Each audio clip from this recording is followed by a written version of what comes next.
My name is Pete Peterson. I'm the CEO of Merit. We're going to give everybody a couple of extra minutes to join, but I promise that we will wrap everything up inside of 30 minutes, including leaving a little bit of time for questions and answers. We're going to go through a cybersecurity webinar today, and it's intended to make sure that everyone has a deeper understanding of what is ransomware. We've heard about it in the news, but what is it, and why is it important to your business or your nonprofit? Why do you need to be aware of it? What can you do to protect your company? And what are some tips that we can help you with if disaster hits? So I really appreciate everyone being here today, and I hope you find this informative. Merit 2.0 is a 40-year-old company that was founded as Merit Solutions by Randy Spangler right here in Hampton Roads in 1982. And our leadership team has over 100 years of IT experience and expertise, and we have 16 awesome teammates right here in Chesapeake. As a company, we protect over 2,500 computers and servers all over the globe, physical and virtual. And one of the reasons we've got the authority to be able to help you avoid ransomware is we have a full-time Chief Information Security Officer, Gabriel Miller. He's a certified information security manager. We take steps every week to make sure that every one of our clients is educated and stays ahead of the curve for ransomware and other malware and things that could set your company backwards. We call it a weekly security briefing. You should be getting that in an email, and if you're not, please get in touch with Sarah or Jerry from our office, and we'll share those emails after the seminar. We don't just talk about the importance of technology or the importance of cyber awareness. We also report on it. We have something called Trust But Verify, a reporting cadence that's daily, weekly, monthly, and quarterly deep dives into what we do for you guys. And when all of our planning doesn't work and you need help live and in person right away, the help desk is right here in Hampton Roads. Today's webinar is going to focus on a couple things. What is ransomware? What is phishing? You've probably heard about it. What are the 5 best ways to combat ransomware? And what are 5 things you can do if you think you clicked on a dangerous link? I'll be your host today. The presentation is prepared by and approved by Gabriel Miller, our CISM, and I'm joined by Jerry Smith, who is our security project manager. And as promised, we will have this wrapped up and have you back to your work within 30 minutes. So Jerry, at a high level, what is ransomware? Pete, basically, ransomware is nothing more than a fancy word for malware. And what that is malware that gets on your system. It locks your files and encrypts them so that you can't access them. The system's files are also locked, and they basically hold those files hostage until you pay up some money.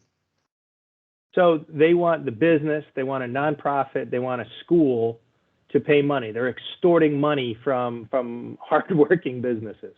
Exactly. And you use the term malware, but software could be thought of as what, goodware? Yeah, well, we've got most of the software that we use in our day-to-day business lives. That's goodware. This is software that is not good. It has a bad intent. Okay. So ransomware is bad, malware is bad. How do you put a dollar and cents cost to being compromised by these bad actors? First thing is going to happen is that these guys are going to encrypt your files, and they're going to demand a ransom. They're going to tell you, we want $275,000. And I say that because that's kind of what the average is this year. Years ago, you might expect a small to medium-sized business to only get hit with something like $10,000, $15,000. Now that figure's through the roof, just like everything else. Jerry, we've got our company, Merit 2.0, has a very close relationship with the Norfolk Bureau of the FBI, and they've got a cyber desk. And And when you and Randy were meeting with them recently, they talked about the increase from $50,000 in 2019 to 5 times that amount in 2021. So COVID came along and ransomware got even worse. Yeah, everybody kind of expected they might level things out a little bit because of COVID, but no, they just ramped up their business even more. So there's a dollar cost, right? That's what you're talking about, the extortion. What are other costs to the business? Well, you've got other costs that are involved, like the fact of the actual impacts to your business, and it doesn't matter when I say business, it doesn't matter if that's a nonprofit or a manufacturer or a retailer.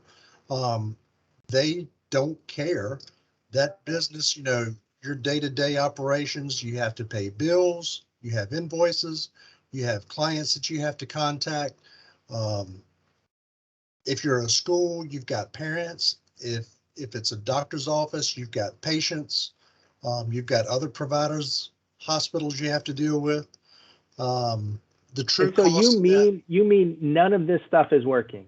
If you don't pay that ransom, computers don't work, the cloud doesn't work. It's the exact opposite of business as usual. It's just stuck. That's right. I mean, as a user, when you sit down in front of your computer and it's dead in the water, how frustrating that is. Imagine your entire network is like that. Okay. So for nonprofits, their minds are wired to do good for others. I mean, it's a service before self mentality. Why would cyber criminals go after nonprofits or doctors' offices or schools? Because there's no honor among thieves. Basically, they want a check and they don't care who they get it from. So the FBI shared with us, some of the additional downsides. So there's a check and they don't care who they get it from. They want to embarrass businesses, but there's a pound of flesh that's being extracted. This is kind of Shakespearean, right? What are some of those things that you've seen from Virginia businesses that have suffered from a ransomware attack, Jay? But you get that emotional toll as a business owner or an employee of trying to figure out how you're going to do those day-to-day things without any means to do them. Mm-hmm. How to continue to contact customers when all of your information for their contact is in your computer and you can't access it. Mm-hmm. The distractions that come along with, on top of trying to do day-to-day operations, trying to also figure out how you're going to get your network back up, how you're going to deal with these bad actors that have done the ransomware. And it's easy to place blame on yourself or those around you. Yeah.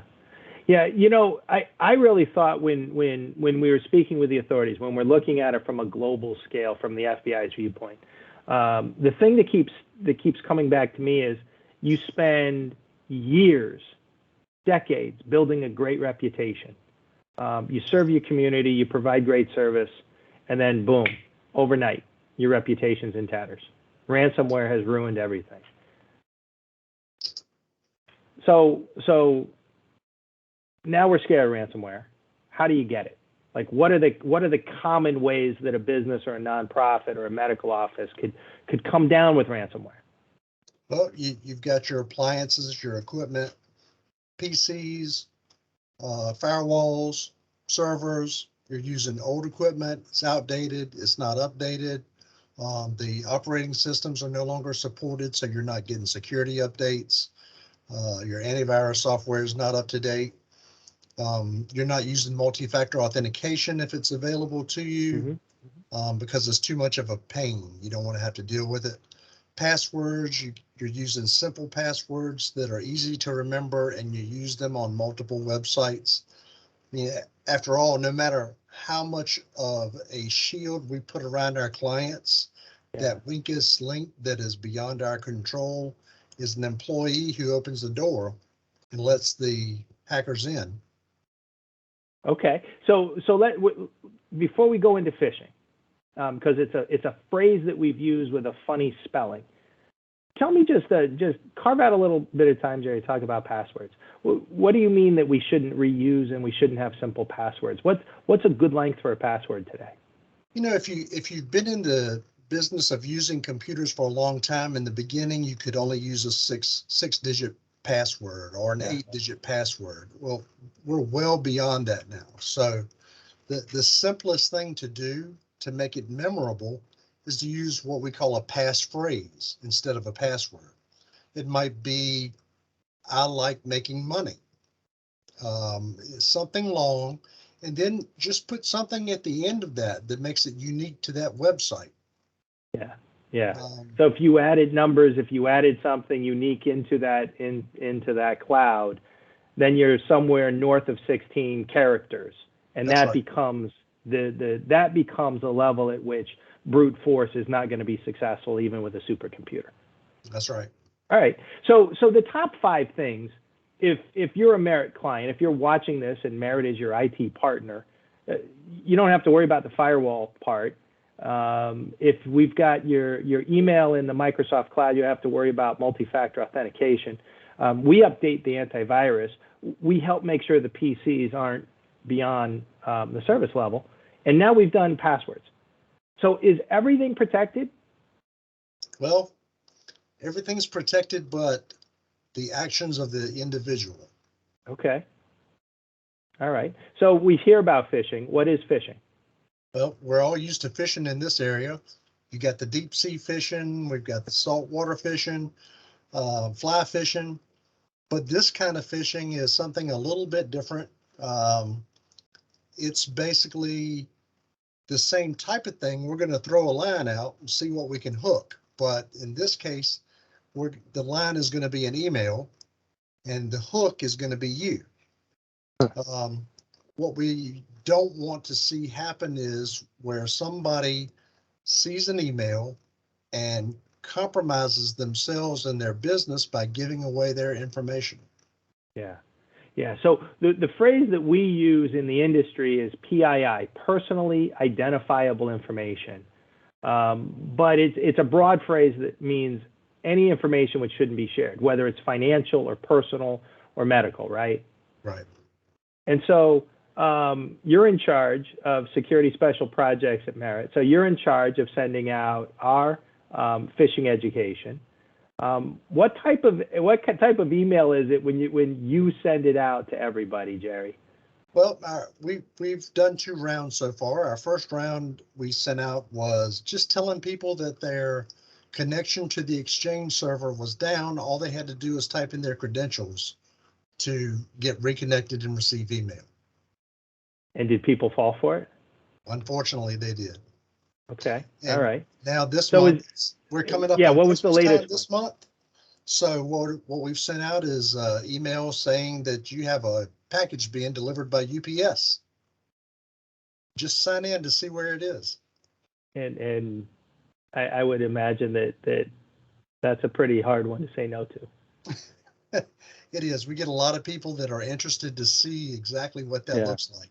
That one's a little unfair, but I think the cyber criminals we're combating are a little unfair. So out of the types of phishing, Jerry, when you're doing this, which one are you doing when you're sending those emails? Well, that's the first one on the list, deceptive phishing. That's the most common. That's where we're going to. So it's just a broad. It's almost like it's more of a net than an actual phishing line. That's right. We're just going to cast the biggest net we can and see how many fish we can pull in. Okay. And then if we want to specifically go after an individual or executives or CFOs, that would be spear phishing or whaling, right? That's right. So we know from our alliance with the FBI, we know that there are international countries who don't think highly of the United States. Obviously Russia, obviously North Korea, obviously China. That's right. They're focused on stealing not just information and money, they're focused on trying to win a global race. So Merit is the IT partner for over 100 different types of businesses, from nonprofits to medical to manufacturing to legal and finance. What's the role that everyone plays within the organization to help keep the organization safe, Jerry? You know, we can do what we can do to provide the shield around your business, but you are the key component that Hmm. has to keep that business safe. You need to be vigilant, be environmentally aware of what you're doing when you're online on the internet doing business. Those emails that are coming in, pay attention to the types of emails you've got. Hmm. Be wary of what you're clicking on, what you're opening, the attachments you're opening. You need to use one of your terms, trust but verify. Hmm. The most important thing is that you have to think before you click. Make sure you take a good look at it. It's difficult to do when you're in that last hour of the day, you're rushing, trying to get things done, but you need to take the time to think before you click. So you and Gabriel have come up with really a somewhat easy to remember top 5 to avoid ransomware. And Yeah. can you go over these? Sure. The easiest thing to do is don't open emails from people you don't know. Now, obviously, dealing, if you're used to dealing with people who are going to contact you out of the blue, you're going to have to look at some of those. So there's a preview pane in Outlook. Just make sure you're utilizing that. If you get an email from somebody and it's just text and they're just looking for information, that should be okay. But when you have a link that's Yeah. in that email, that's when you have to be careful, whether it's pointing to a website or telling you to click here to see another web page, or if it's got attachments to it.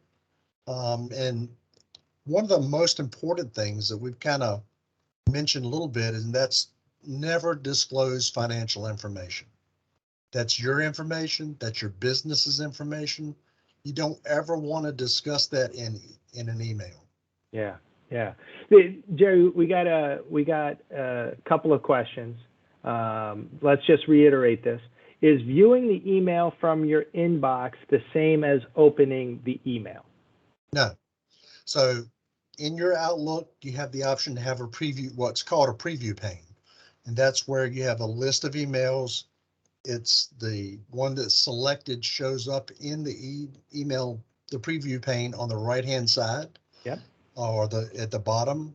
In either case, that's giving you the option to actually see what's in the email without opening it. Okay. And so then we go to the foundation. Think before you click. That's it. All right. Got another, before we move on, got another question.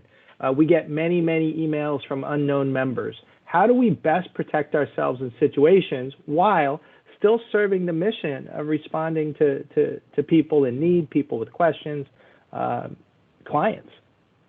Well, it goes back to that same thing again. Look at the email. If there's only text in it, by all means, reply to it. But again, don't click on any links. Yeah. Don't open any attachments, especially if you weren't expecting something. And don't provide information about the business that's critical to your network. Got it.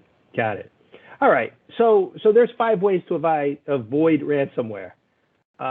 Let's say it's that you mentioned the busy last hour of the day, right? We've got a lot of working parents. We have a lot of busy people. It gets to be 4 o'clock in the afternoon, and you've got 4 hours worth of work and an hour to do it. And you're thinking to yourself, you got a swim meet or for your kid or your grandkid's soccer game or a dance recital, and you're trying to get things done quickly. And so you go click. What if they click the wrong email? What if they click on a phishing email and they suspect that bad things are happening? What should they do? You know, as a user, a lot of times you want to second guess yourself. Maybe that was okay. It's not that big of a deal. I really don't have time to deal with it. But in a scenario like this, time is of the essence. If you clicked on something and you really think it could have been an active threat, you should notify us immediately. Yeah. Call our help desk, 757-420-5150, and speak with one of our techs here and let us take a look at it as soon as possible. Because So they call. So let's say, it's not instant, right? If generally speaking, if they click on the wrong email, it doesn't instantly ruin everything. So if they call us right away, what are the steps that we're going to do, Jerry? Well, when you clicked on that email and it started downloading malware, there's things it has to do, which is a reason why we want to get on there. If we analyze it, take a look at that email and determine that it is malware, the first thing we want to do is the ring fence. We want to isolate it. We might ask you to unplug it from the network. We want to scan it. We want to look to see if there's anything on that PC that was actually downloaded. Yeah, yeah. And then the Merit Security Operations Center is 24/7, 365, staffed by security experts. So once we've isolated that computer, what are they going to continue to do to look for? Well, they're going to take a look at the entire network to see if there's any increased activity around that network because of that link. Look for anything, increased vigilance, I guess you could say. Yeah. And then if the PC did click on a bad link, what do you mean in number 4? We're going to rebuild it. What does that mean? Well, we're going to bring it in. We'll probably clone that hard drive, because if it actually was malware, we might need to be able to take a look at it. But we're going to basically get that PC wiped out, basically erase the entire hard drive, restore the operating system, get everything back up and running on it so that it's a safe PC once again. Got it. A couple questions, Jer. Should we always log out of our apps when not in use? And they're referencing clouds such as Amazon, department stores, financial. What's your answer for that? Okay, so there's a couple of things here. One, we talked about passwords already, and I'm kind of getting a little ahead in talking about this, but I want to go ahead and touch base on it now. If you're logged into an account that has multi-factor authentication, well, you should always log out. If you're finished with it. Okay. Number out. 1, when you're done with the cloud for Amazon, the cloud for your bank, you should log out and close that link. Yep. And if you're logged in, especially through a browser, you want to make sure you close the browser out. Okay. And then you were starting to talk about if there's multi-factor authentication involved. Well, I think there's one in talking about passwords. Do you want to save those? You know, a lot of browsers give you that option to save your credentials. Yeah. So meaning when you go to log in, you type in your username and then you type in your password, and then maybe it's Google or whatever browser you're using. It says, should I save password? Right. And what's your advice for those situations? The rule of thumb is multi-factor authentication. So when I log into my bank's account on my phone, I have to use my fingerprint. There are other accounts that we use here at Merit where I have to use an app to punch in a 6-digit code. So that's multi-factor authentication. Okay. So if you're logging into a site and that site has MFA enabled and you're using that, then yeah, that's okay if you want to save those credentials. Gotcha. But if it's not, then you shouldn't. Should never. Okay. All right. One final question, and then we'll move on to the next slide.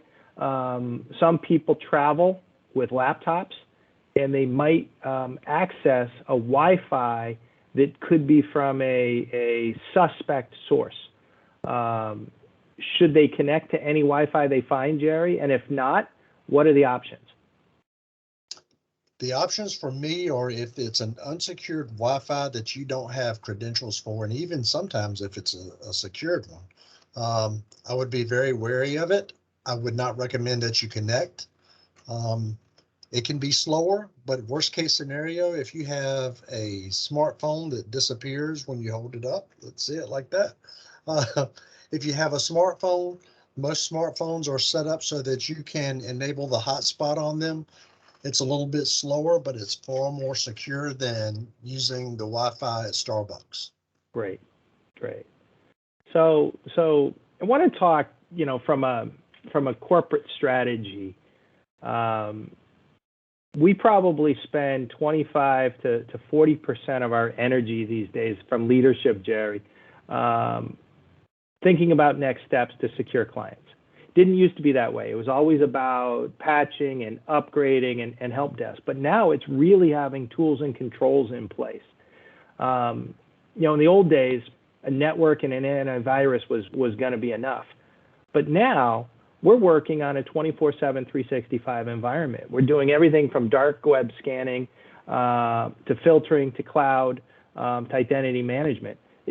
Do you see that stopping, or is that just is that the new reality for IT partners? Unfortunately, that's the evolution of the world. That's going to be here for long term. Yeah. We've got a honeycombed series of tools that we continue to stick on and add on to make sure that the clients stay safe. But the single most important thing in keeping your organization safe and your coworkers safe is what, Jerry? Don't be a victim. Think before you click. I can't say that often enough. That's no matter what we put out there to protect you, if you just invite someone in, there's not a whole lot we can do about that. Yeah. It's we're here to help. If you do click the wrong link, make sure you call us right away. And in the meantime, from the Merit family, we really appreciate your attention to this really important topic. Please let us know how we can improve. You'll get an email with a very short survey. Let us know what was helpful. Let us know what else you'd like to see us speak about. And then we look forward to additional webinars and tutorials next year. Thanks, everybody. Thank you.